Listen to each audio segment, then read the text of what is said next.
Welcome to Lighten the Legal Career Path. I'm your host, Erica Moore-Burton. Whether you're a new attorney looking for inspiration or guidance, or further along in your career, wondering how to get to the next level, or someone that's just simply curious about the legal world, you're in the right place.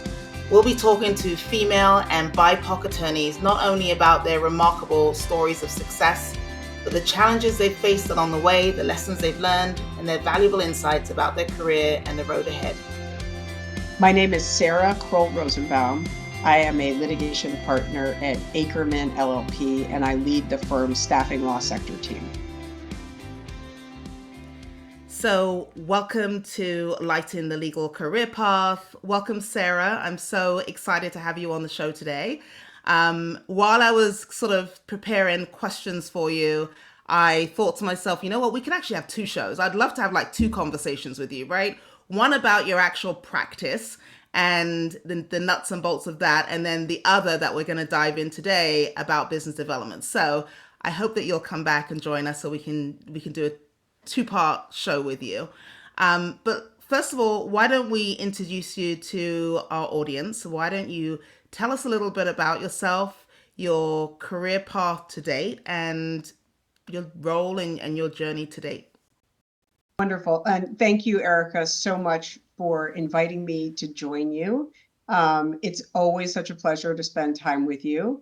And today is particularly auspicious because if my memory serves, you were the one who introduced me to my, as of today, partner, Nancy Sotomayor. That is wonderful. She made partner today. She made partner. Oh, It became public news today. that is wow. That is auspicious, isn't it? Wow, It's that's auspicious. wonderful. So Round Hill placed Nancy how many years ago with you? Probably 6. 6 years ago, and she just made partner today. Okay, I feel as though we need to have a conversation with Nancy about her journey as well.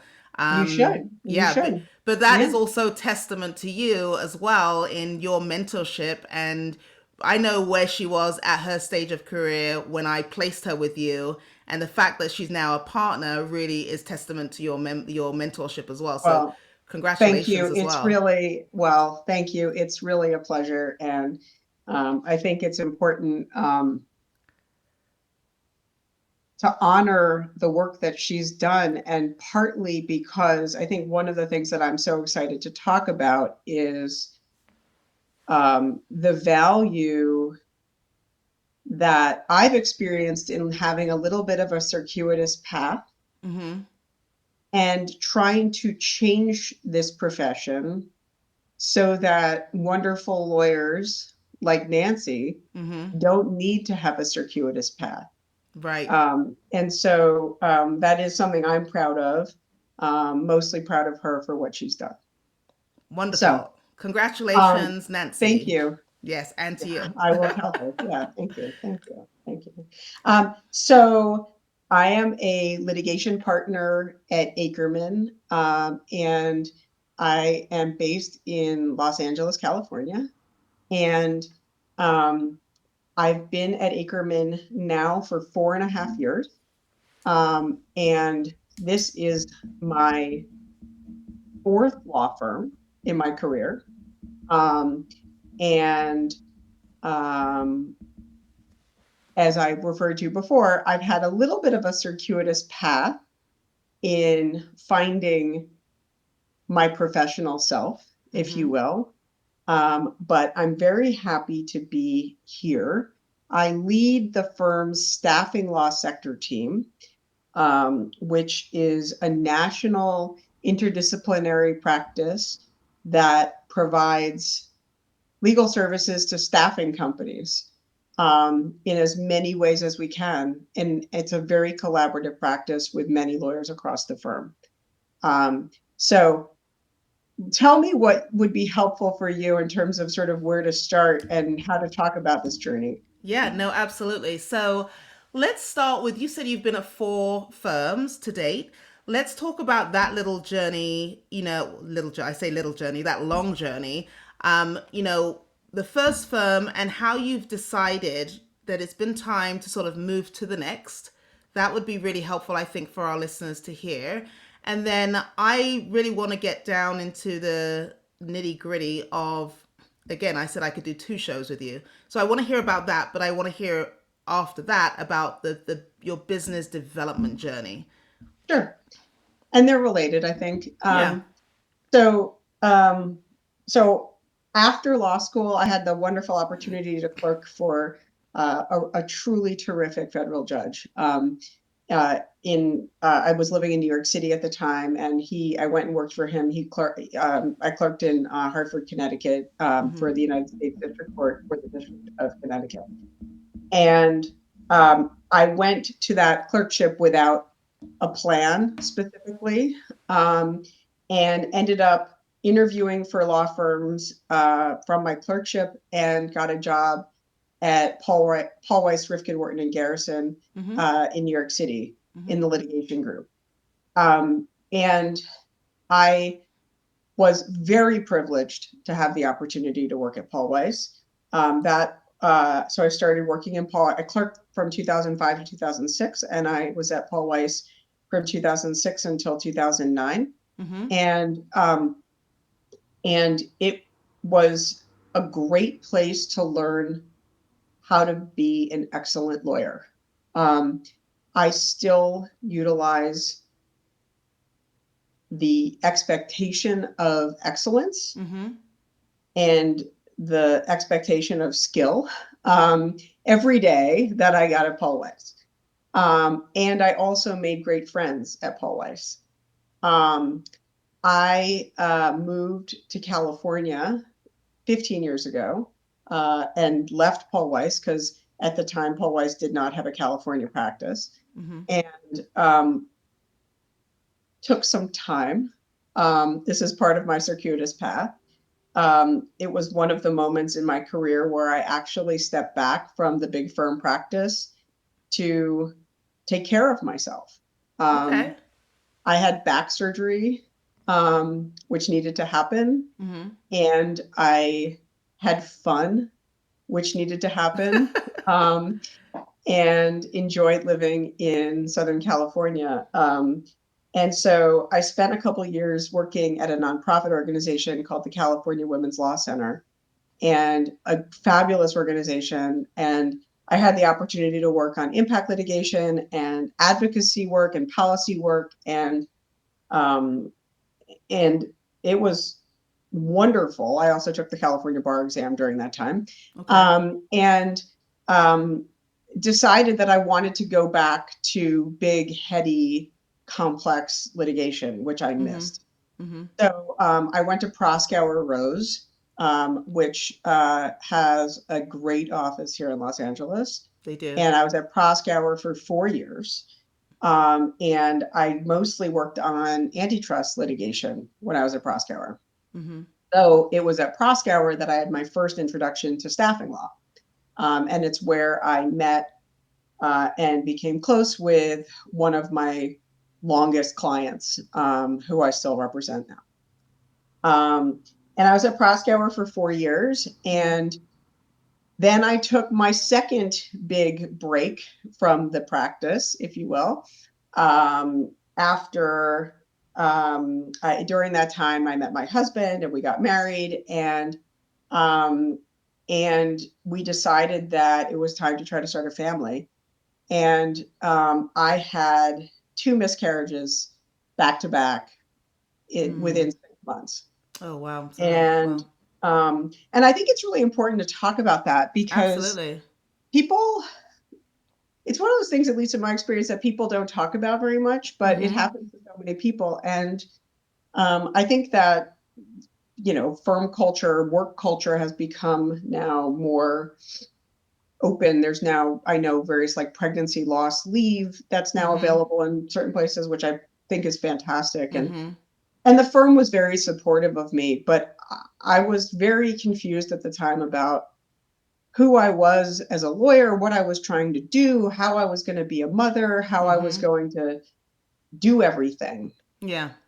And and And And as you say that, I just want to re-emphasize how important it is. I can't tell you the number of conversations that I have with young lawyers that are wondering how they can still do big law and still have a life, right? Still get married, still have time to date, Yeah. still have time to have kids, and wondering how to do it all. So I love that you're touching on Yeah. this.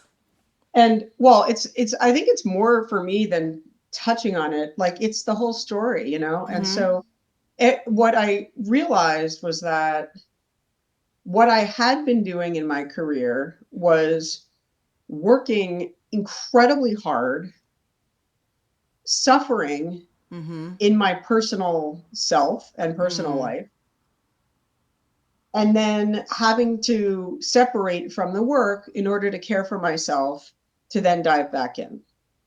And so, um, what happened was that, so it was another sort of amazing. I ended up going to Constantia Brooksmith and Profit um, in the fall, no, excuse me, in the spring of 2016. Yes, that's right, the spring of 2016, and um, decided when I did that that the most important. Now I was a mother, right? I had a Right. baby, and the most important thing was our family for me. Right. And when I was gonna, even if my choices suffered sort of along the way, I was gonna always prioritize our family and being together and being present for my daughter and being present with my husband and all of those things. And what happened for me was that being a mother completely transformed my thinking about how to be a lawyer and how to Okay. relate to my clients. And I kind of came back to work with a little bit of like, screw it, I'm just going to go for it perspective. Because now there's this person who totally depends on me, and I'd do anything for her, Yep. you know? 100%. And I think a lot of people relate to that, right? Yes. Like we get Completely. brave as Yeah, mothers, we do. We right? get And courageous. Yeah. fathers too. Yeah. Parents are brave. Parents Yeah. are so brave. And so, and I think this relates to the business development stuff in a big way, because whereas before I might have been more timid or nervous or I don't know, whatever, I was kind of like, well, I'm going to do it, because you know Right. what? All I need to do is ask. And I've got to show this kid that I've got to, that like, you got to be brave in this world and go do things, even if it's a little bit scary. So I went to Constantia, which was a great opportunity. And that's actually where you and I met, right? Yes. And while I was there for 4 years. And while I was there, I started working on healthcare staffing, uh, class actions, and litigations in California. And I also had my son, and we hired Nancy, and all these wonderful things happened. Um, and and what became clear to me was sort of along those lines. Oh, this is great. And I can see Angie's a fantastic firm. The only challenge for me there is that it's an employment boutique. And I was ready to offer my clients much, much more, and try to, and I'm a litigator, a complex litigator by training. And so it was time to go offer more than what we were Got it. currently doing. Got it. And so in July of 2020, I was Ackerman's very first pandemic lateral hire. And that also was an interesting time in terms of sort of how things developed, because I'm trying to, I moved my practice, but I substantially grew my practice at Ackerman. And sort of directly related to the motherhood component of it, there was no choice during the pandemic than to normalize for all of us having kids and having Right. families, and everybody has different needs. And it was, in as challenging as that time was, it was actually a really beautiful opportunity for humanizing and connection with clients about like What what's was going going on? on Yep. in our, you know, We were all in the and same boat. Yep, absolutely. yeah, Mhm. we're all in the same boat and we're all trying to Mhm. figure it out. And I mean, I just saw a client a week and a half ago, and she and I were laughing because our kids had like Zoom play dates at the same time that we were trying to talk about our work because it Right. was the only way we could like figure out how to juggle both How to worlds, balance right? everything. Yep, absolutely. Yeah, yeah, right. So that's how Acrement became my fourth firm.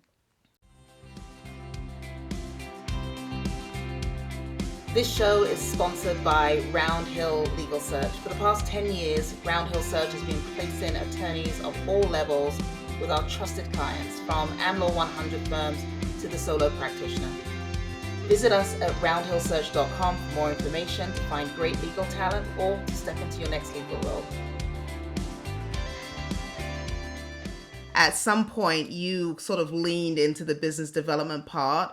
I find that some people lean into the career, lean into the practice, but they don't necessarily lean into the business development piece of it, which is why, I want to talk to successful business developers, because that's the business development. That's where I think your power is, in terms of being able to move to different firms, to be able to take control of your career.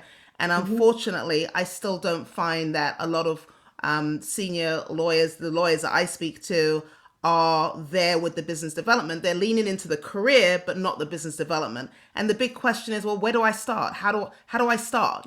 So going back to Proskauer, that very first client, can you talk to us about that experience? How did you get the client?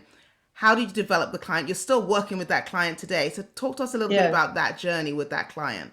Well, and to be clear, it wasn't my client at the time. I was just the associate who was put on that case, right? Great, but even better And because and that yeah, yeah. absolutely. Okay, so here's the magic about business development.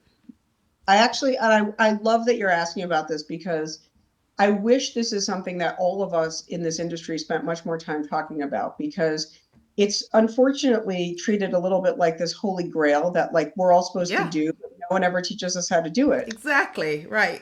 So um, for me, business development is rooted in two fundamental concepts that um, are also the fundamental concepts that basically guide everything in my life. Okay. Mm-hmm. And that is the concept first of authenticity, Yep. being an authentic person, being an authentic lawyer, being truly your own brand. Mm-hmm. And that means, and and just to say, in the context of our professional world, that I cannot say enough about authentic lawyering. Right.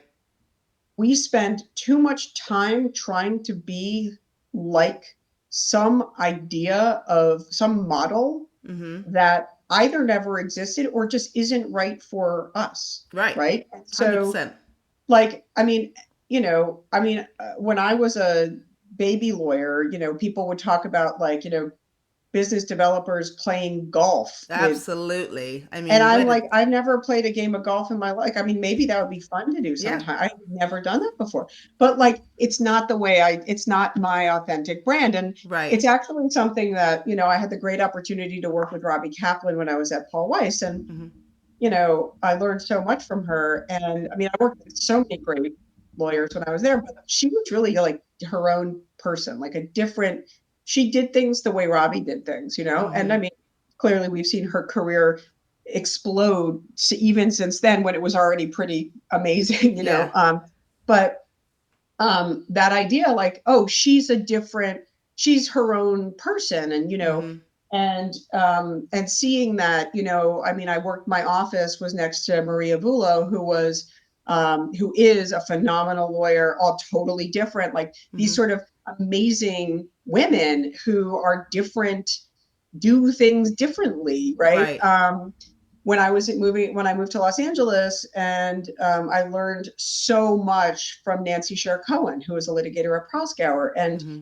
I mean, and not just women, I learned from so many men too, but Yeah. having an authentic approach, an authentic sense of self, an authentic way of saying, I know who I am Right. as a lawyer. Now, Mm-hmm. that I know who I am as a lawyer takes a long time in this long career to figure out, Right. but we need to prioritize that. And I would suggest to everybody, regardless of what stage you're in as a professional, that that that effort, Mm-hmm. that work Mm-hmm. should be at the top of your list. 100%. And and so and that means shedding some ideas of who you're not, right? Like I'm Absolutely. not the golf goer. And I'm that's also okay. not, Right. yeah, Yeah. yeah. And I'm also not like a skilled regulatory lawyer, right? Right. I'm a big concept strategist, complex litigator. Okay. Mm-hmm. And like I know that about myself. And that's good. And that leads me to the second important concept. Mm-hmm. So first there's authenticity, and then the second concept is mutuality, which is Mm. the idea that I can't do it all by myself. Right.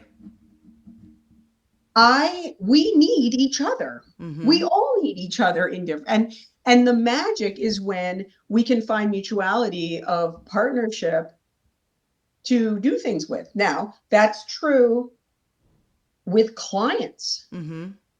And it's not, if you think about it, the way I think about clients, and like my whole practice is about serving clients better. How do Right. we serve them better? How do we do more for them?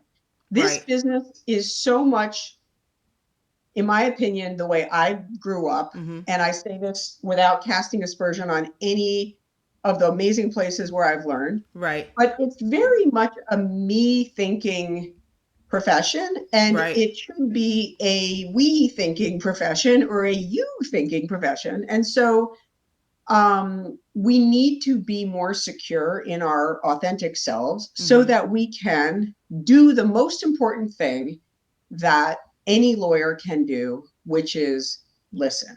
Yeah. And listen for need, listen for we have a problem, we have an opportunity, we have a challenge, and then then listen and then say, wait, we can help you solve that. Fix that We problem. can help Mm-hmm. you expand. What is it that you are trying to be doing? And so what I am always endeavoring to do more of is listen better, Mm-hmm. listen harder, listen more Mm. fully. And what I'm trying to teach people to do is you want to listen to what your clients are telling you, and you want to have a feeling with them of like a mutuality of like Right. you have a problem and I can help you solve it. Okay. Right. So that's, and I know that's really broad, but, and we can get into more specifics, but fundamentally, that's what this whole thing is about. Yeah, I love that. I love, and you've hit on so many things. I love that. So, with the thing that came to mind when you said authenticity, it does take courage as well to be authentic, especially in this field when you Yep. see that certain individuals might be getting ahead, right? And you think, okay, well, they're getting ahead. I should emulate them in order to get ahead. You talk about the golf, right? And if you're not a golf player, but it does take some courage Mm-hmm. also. So what would you say to that piece, the courage that is necessary to be authentic as well, if that makes sense? Yeah. So, I mean,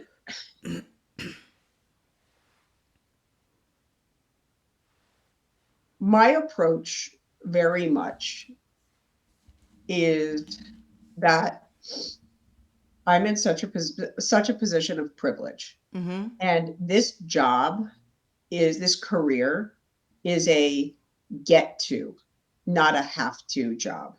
And Mm. so, like my grandmother, this is my grandmother. Mm-hmm. Okay. I keep her with me always, but she was a lawyer. Oh, She okay. graduated in what is called St. Lawrence Law School. It's now Brooklyn Law School. Okay. And she graduated in 1939. Wow. Okay. She got to do this fun job for 10 years, and then my Mm-hmm. mother was born.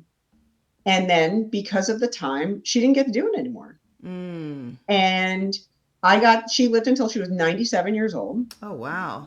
And we had a long, beautiful relationship. And she loved nothing more than to get to see me get to become a lawyer and get to do this every day. And this job is hard. Yeah. And we got to remember that we're choosing to do it. There's like way better ways to make money. There's things that are way Absolutely. more fun to do. Like this is a job that like we choose this, you know what I'm Yeah. saying? Like, Yeah. and there are days where I'm like, why do I choose this? You know? And it's hard. Like I get the calls on Saturday morning with, chief legal officers freaking out about something that happened, or like it's urgent. Oh my goodness, this is The happening. house Or is I on have to fire. be the one to Yep. tell people that they're getting sued, or have to tell them that, their claim in the bankruptcy is worth pennies on the dollar. I mean, it's a it's It's hard. not for the faint-hearted. Let's say that it isn't. And so if you think about it every day as like Mm-hmm. I get to do this, Mm-hmm. then Mm-hmm. some of that courage is about the opportunity cost, the like, Mm. or what, or what. So Right. my fallback is always like, first of all, I could do a lot of other things. Mm-hmm. Second of all, I can always work as a lawyer, you know? Like I Right. think hopefully people would be like, okay, she could write a brief, you Right. know? I could feed my children. If I could find ways to feed my children, right? Which is to go back to like what my point is here, you know? Right. So it's worth it. And of course, this is a highly, reputation based business, and it's a trust business. And that's again going back to authenticity. Like, Mm-hmm.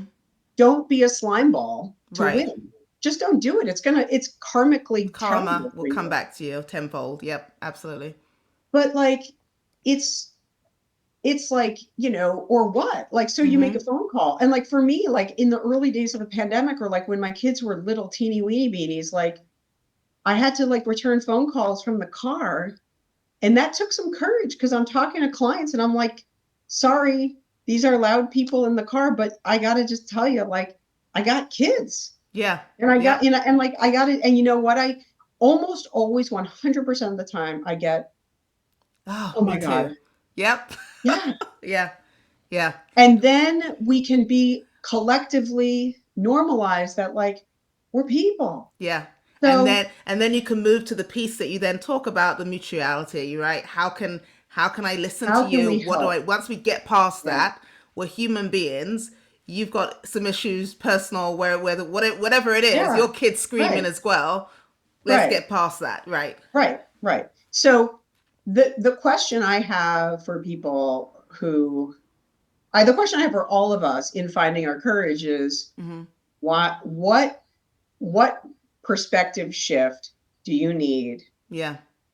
to say, hey, this is an opportunity. I get to do this. And Yeah. if I trust myself and I'm authentic and I'm clean about how Mm-hmm. I'm doing this, what's the worst that could happen?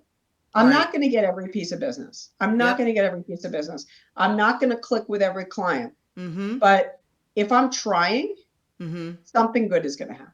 Absolutely. Absolutely. And I love that question. That's a question I've used throughout my life, even coming here to the United States, what's the worst that can happen? I can always go back to where I was, right? Right. But what is the worst thing that's going to happen? And once you analyze that, you almost sort of realize, okay, so if that's the worst thing, I can deal with that. I can deal with Right. that and then move forward.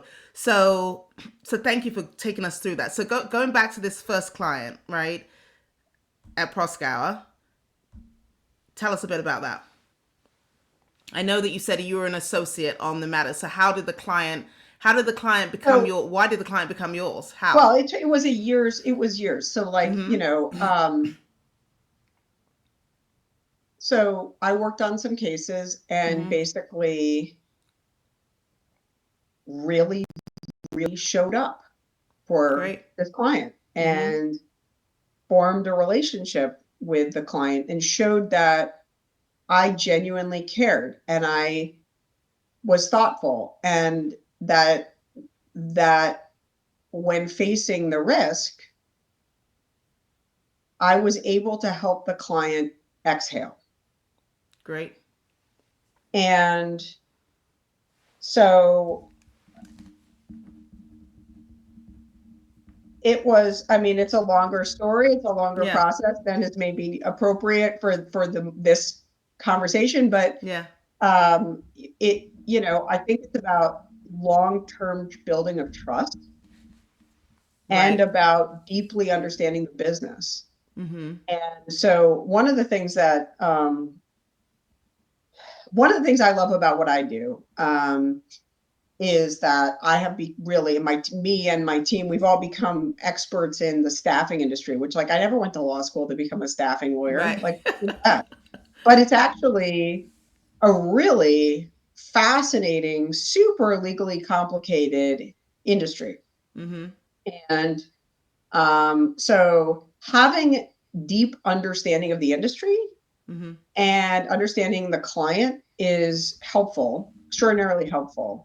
And I recommend always to people to, like, pick a lane a little bit, because it's very hard as a human to, Mm-hmm. like, deeply understand, you know, this industry and Everything. deeply understand another industry. And it's not to say you can't do it. You can. And there's Right. plenty of lawyers out there who do. But if you're getting in, you want to try to pick a space where you can start to build reputational momentum and, you know, and capitalize on the work that you've already done.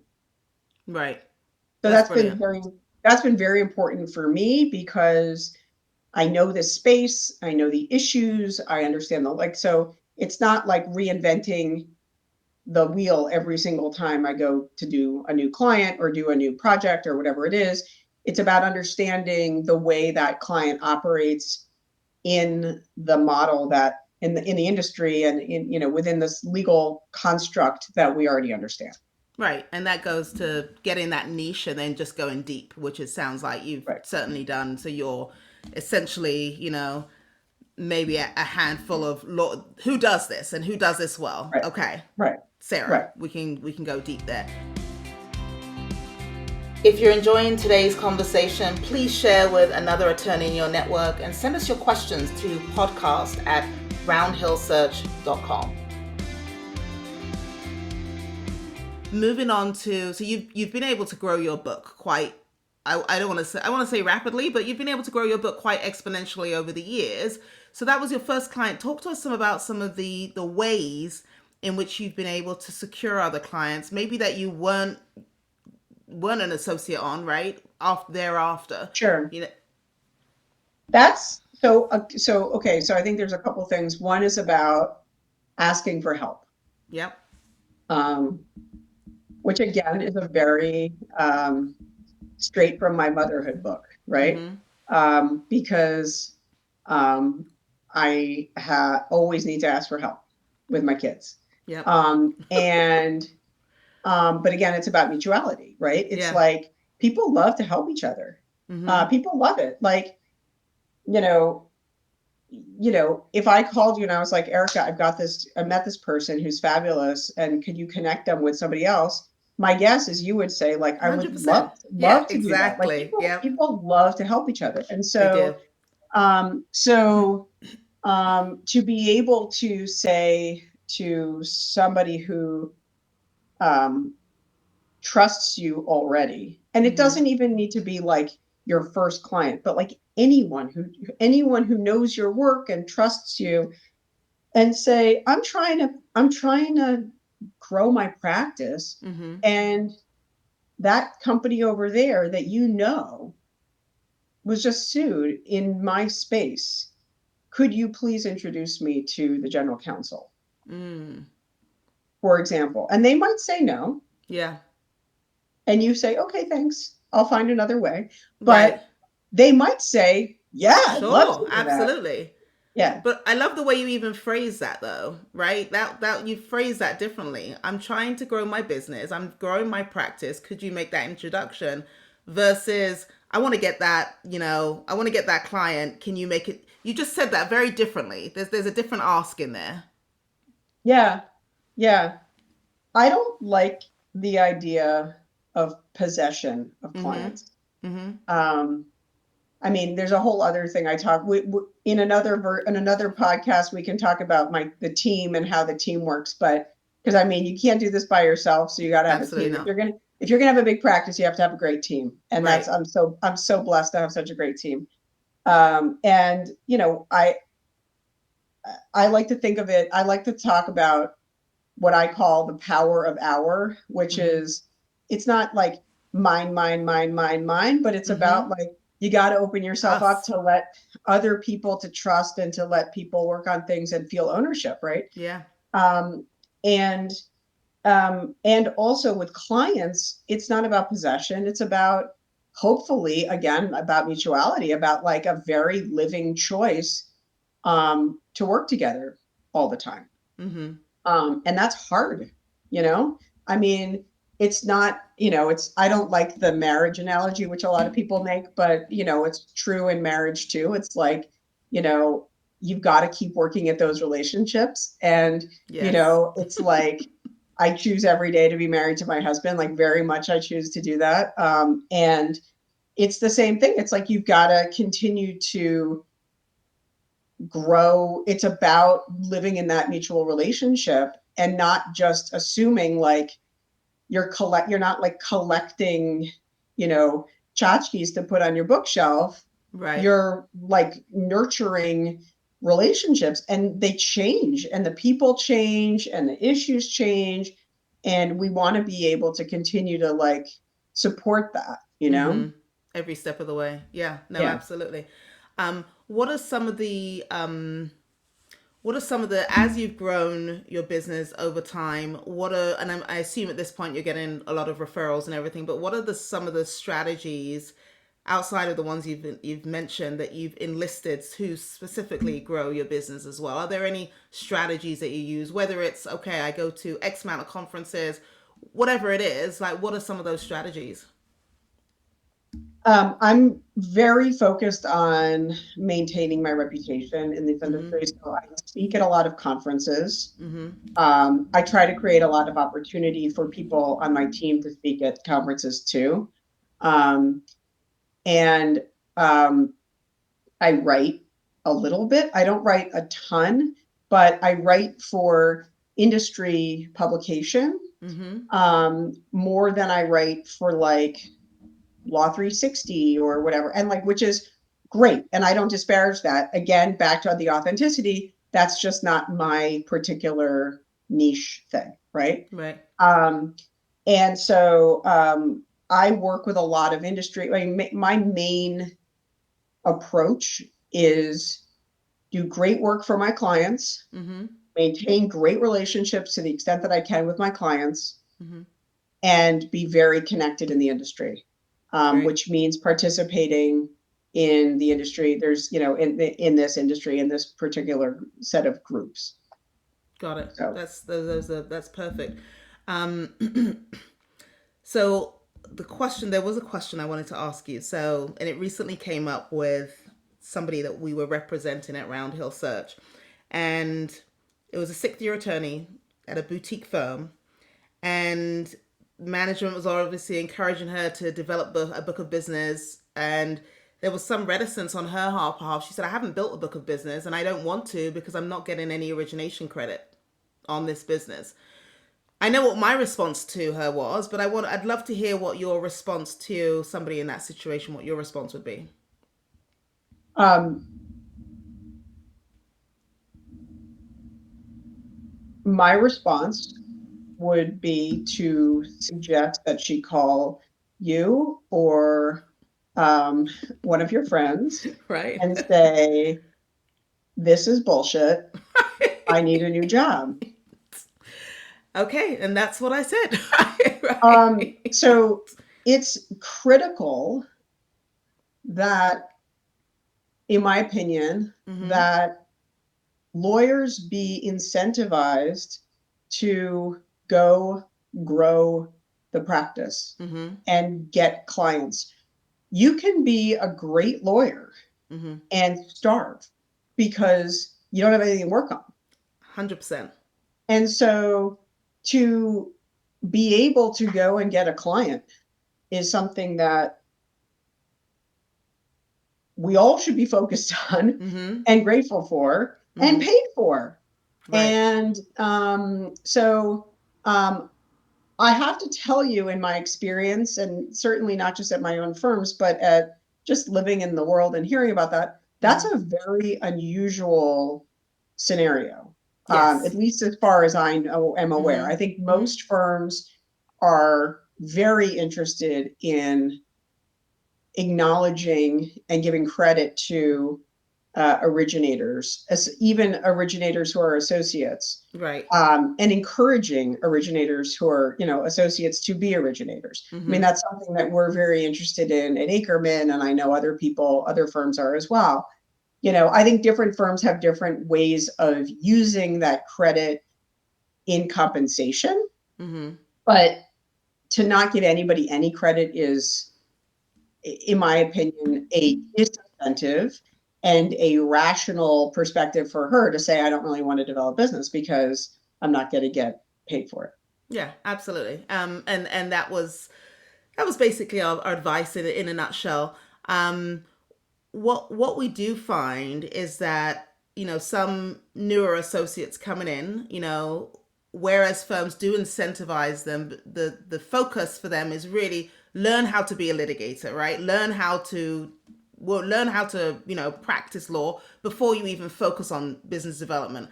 I had a conversation with Lisa Helfand over at Mayor Olson, and she said business development begins when you get sworn in, right? You don't wait until your fifth, sixth year to develop business. You do it from the start. So, talk to us a little bit about your thought about that. Even junior attorneys, I think, again, I agree with her wholeheartedly. Somebody coming in, what should their strategy be? What should their approach be to developing business as a first, second year, even? So I would frame it a little bit differently. Mm-hmm. I think that the authentic lawyering project must begin your first day of law school. Who am I as a Mm. lawyer? And that takes a long time to figure out. Yeah. And along the way, you got to learn how to be a lawyer, right? Mm-hmm. And this is the thing, especially, I mean, it depends on what you're trying to offer. It depends on what it is that you're doing, but it's a lot to understand. And it's a lot to take, between the law firm economics and the legal needs in particular and all of the things. It's a lot for anyone to take on. Yeah. And so I fully support originating associates. I mean, Mm-hmm. absolutely, yes. 100%. Yeah. Of course. And those are about relationships and Mm-hmm. about nurturing relationships and about sitting in your own authenticity and understanding what your firm and who you're offering up, right? Mm-hmm. Because, if I had an associate come to me, like if one of my more junior associates on my team said to me, Sarah, I have an opportunity to bring in a class action. I'm not qualified to first chair it. Could Mm-hmm. you please do it? I would like jump up and down, of course, thrilled, Yes. Yeah. thrilled, right? And that's the that's I think the thing that's hard. It's hard because the easiest lawyer to sell is yourself, Mm-hmm. and you're not ready to sell yourself when you're a Exactly. brand new lawyer. And Yep. so you've got to focus on developing who you are as a lawyer Mm-hmm. and building relationships, and look at what you can provide to clients. Mm-hmm. So practice the listening, practice the, hey, how can we help you? Right. Right. But what is it that it is? Like, who are you? I mean, we connect each other all the time, right? Like, I've got clients who will say to me, hey, I really need antitrust advice. And it's like, okay, well, that's great. Like, let me connect you with, this veteran antitrust lawyer over here who does what I cannot do. Right. Right. And he's brilliant. And that's critical. And that, though, all of those things takes time. And so in Time. terms of, it's critical to manage the expectations, and saying to somebody, you should go develop business when you're a first year associate is the same as saying to, you know, me, like, I'll just take, I don't want, I mean, I don't want to compare it to to children, but I mean, you could say saying to your kid, like, be more grown up. It's like, how Right. the hell do you do that? You're my kid, you know? It takes Or time. Yeah. like, yeah, it takes time. Or like saying to me, like, go run go do an Ironman. And I'm like, Right. Right. I don't know how to do that, you know? And it's, so you got to do it incrementally. And the most important thing is to understand who you are Yeah. and how you can interact with that world, and go in honestly to say, I can't be your lead counsel, but I can make sure I get somebody who I think is going to be a good fit for you. I'm your host, Erica Moore-Burton. As the president and founder of Round Hill Legal Search, I've spent over 2 decades connecting with incredible attorneys day in and day out. I decided it was high time that we share some of their remarkable stories, lessons, insights, and inspiration with the world. Join us weekly as we have wonderful conversations with our guests, or simply a session talking about some career tips, advice for you as you light your own legal career path. And I think that ties in nicely with the importance, because you're basically platform borrowing, right? You're borrowing somebody Right. else's platform to develop business, but that goes back to sort of networking within your firm and really understanding what people are doing and what other people are doing, so you can effectively speak to whatever that person's practice is, so you can platform borrow when you don't have a platform yourself. Totally. So talking about that networking piece, how important has that been? And do you have any tips and tricks for networking to assist to that end? Humility and curiosity and commitment to abundance. Okay. That's what I Ooh, have I to like say, that. I like that. which is, Commitment to abundance. I which like is to that. say there's enough pie out there for everybody, right? 100%. Yeah. It's like, you know, you don't have to take away my practice in order for you to have a practice, Right. right? And I think that's, if people could get with that, that would solve so many of our problems out there in the world, right? There's enough for everybody to do very, very well, right? Yes. And certainly in this business, I mean, my God, there's enough legal problems for everybody to, Right. every lawyer to, you know. And so we want to come at this from a perspective of abundance, not scarcity. That's Mm-hmm. thing one. Thing two, if you have that perspective and you're not walking into the room going, how can I be smarter than that person? Mm-hmm. How can I, if you don't view everybody, you're really trying to, I mean, what I've learned here is um, you're competing against yourself. You're not Mm-hmm. competing against anybody else. And so, and that's a giant misperception that people have, that Right. it's like, okay, if I'm doing better than Erica, then I'm winning. Well, that's BS, because if Right. we're partners, we both better be doing great. And I want Erica to be winning, right? And Absolutely. you want me to be winning. Mm-hmm. And so when you walk into the room, so to speak, and you think about networking, go in humbly and with curiosity about what other people are doing. Mm-hmm. And don't assume that anyone has everything all figured out, right? Right. Because none of us do. I mean, I certainly don't. And, No. you know, and so, that's and I think that the biggest challenge, and the biggest challenge that I see, and this is true in my relationships with clients, in my relationships with colleagues and partners, is if somebody is so committed to winning and so Mm-hmm. committing to being right and so committing to being, you know, the one on top, the hero at the end of the story, Mm-hmm. we end up with a very challenging dynamic. If you go in and say, I want to learn, we're going to figure it out together, you know, we're going to share information, then there's opportunity for connection. Right.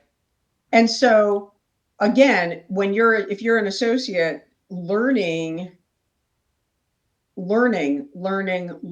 and listening, because again, and I think at a lot of very big firms, we've all heard this for years, but like, your clients are the partners, that whole story, Right. which it's like sort of true and sort of not Yeah. true, but like, what opportunity? Do you have an idea? Is there an opportunity for a client? Is there an opportunity for an existing client? Is there some challenge with an existing client that you can really start to solve? And I think that turning on the listening and voicing your perspective Mm-hmm. is a valuable way to get going. Awesome. Wonderful. Is there anything that you, in hindsight, that you would have done differently with your business development journey?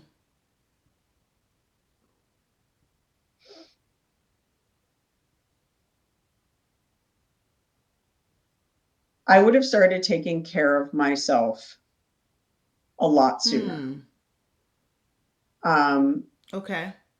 so I think that, I talked earlier about this idea that um, the early part of my career was like all in, all out, all Yep. in, all out. Mm-hmm. And um, it's only in the last few years that I've really taken care of my nervous system, you Wow. know? Yeah. And um, and so we are collectively an anxious profession, Mm-hmm. an addicted profession, Mm-hmm. a paranoid profession, Right. you name it, right? All of the above. And it's hard. It makes it really hard. Yeah. We're overworked. People are exhausted. People are stressed out.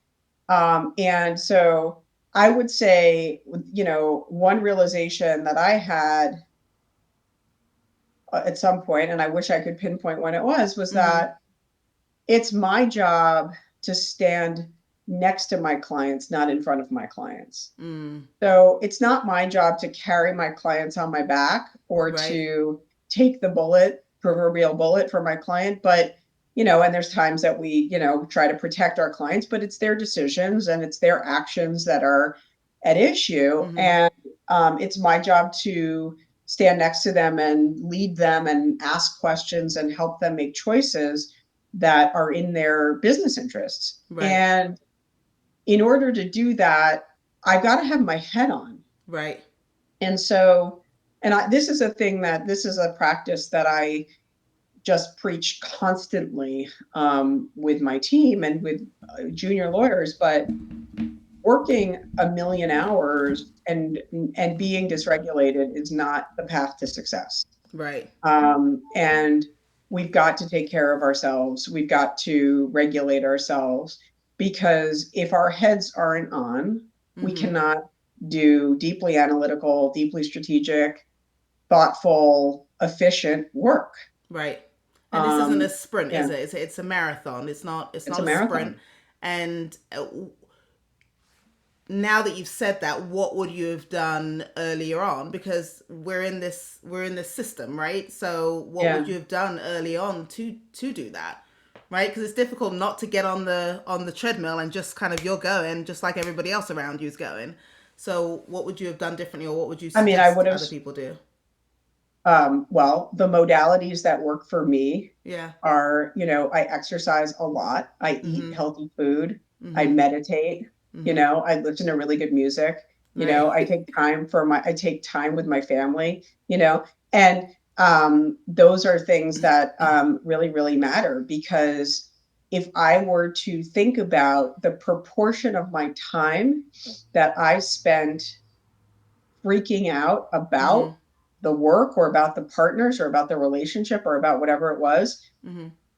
relative to like how much time I actually spent in like a deep flow state around the work, it was probably like 80-20. You know what I mean? Like, Mm-hmm. we're all like like there were days of like I was so anxious, or like literally having panic attacks, or completely overcome with anxiety that I was going to get fired if I went and delivered the news that we were going to lose whatever the issue was, or Right.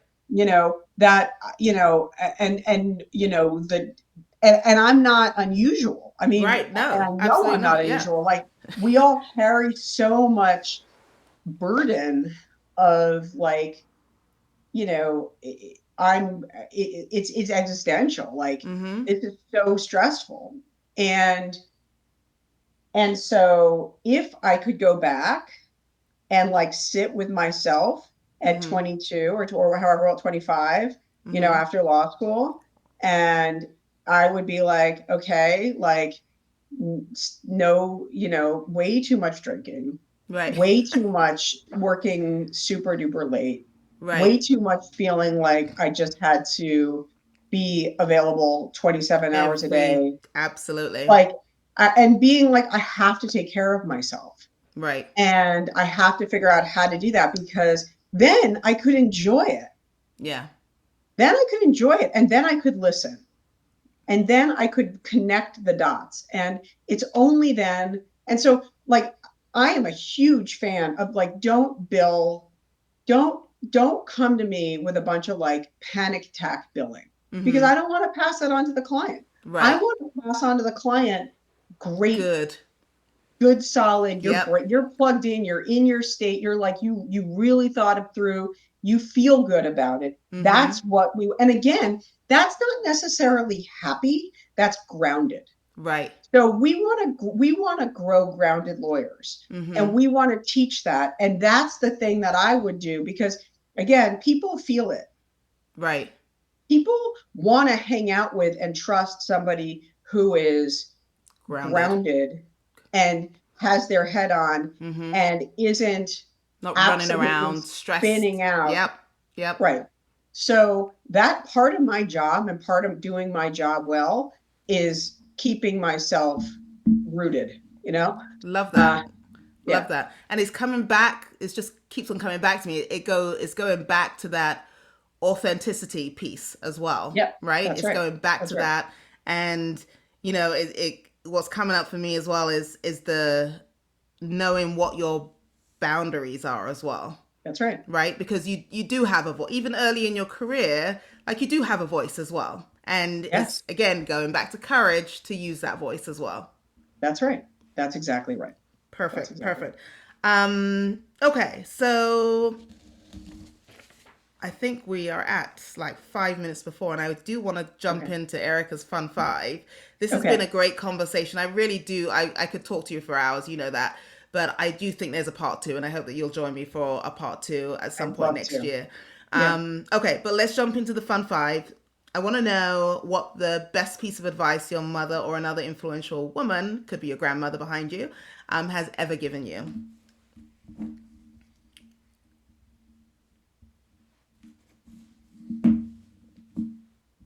Well, my mother is incredible. And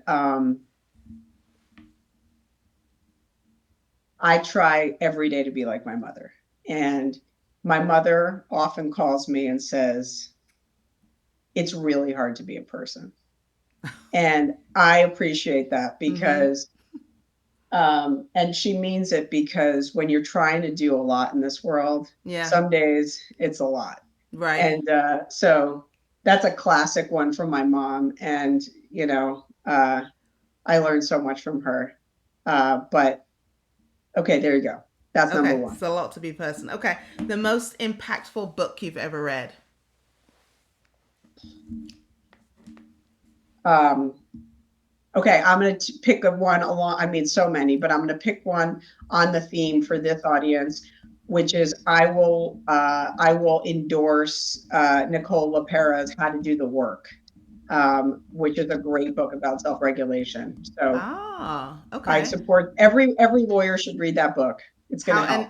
and it's called How to Do the Work. How to Do the Work by Ah, okay. Dr. Nicole LaPera. Perfect. Thank you. All right. One goal that you haven't accomplished yet, but you still plan on before you expire. Personal or professional, or both. I really would love for, I really would, my biggest goal is to raise grounded human beings who contribute authentically to the world. And Yes. that's my goal in mothering. And I am working diligently every day. Every day. Every day. Every day. You and me both. Every day for Yeah. that. Yeah. Yeah. And is there a professional one as well? Well, I think that this sounds really lofty, but I want this profession to reflect those goals too. I want this profession to be one of service, of authentic service Yes. and mutual support for each other and for being creative problem solvers in this world. We need it. And I think that we need different models of law. We need different models for law firms. We need different models for legal education. And we need to regulate so that we're not, as a profession, all about dysregulated, scarcity-based fear and money hoarding. We need to be about sharing and growing and supporting creative problem solving. Wonderful. Wonderful. And I think because you embody all of these things, I think that's testament to the reason why you are successful as well, right? Because you embody all of these things. It really is, you know, when you look at the way that this profession has traditionally been, there's part of it that just doesn't work. It just doesn't work, right? And when we move Right. towards this being the authentic self, moving towards the concept of being grounded, the concept of mutuality, the concept of sharing, the concept of listening as well. It all sort of comes back around, and this is wonderful. Favorite quote and why? Never doubt that a small group of committed citizens can change the world. Indeed, it's the only way that ever has. Margaret Mead. I mean, it's all about these concepts, right? And I found that quote when before I went to Barnard College, and it was so inspiring to my studies in politics and political philosophy and liberal arts, and the idea that it's a group. We need a group, Yeah. a committed group. Wonderful. I think that's the perfect note to conclude our conversation. Thank you. Thank you for being a voice here. I love talking to you. We've hit on so many wonderful things today that we could sort of expand upon, but thank you. Thank you for lending your voice to this podcast, and I know that you're going to inspire so many by everything you said today. Well, Erica, thank you so very much, and I hope you have a wonderful holiday. It's such a pleasure to be with you. Thank you.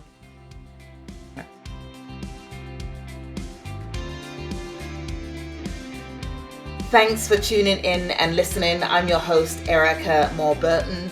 If you enjoyed today's conversation, make sure that you share and subscribe to get new episodes as they come out. If you're an attorney looking for new opportunities, head to www.roundhillsearch.com to get in contact with one of our recruiting associates.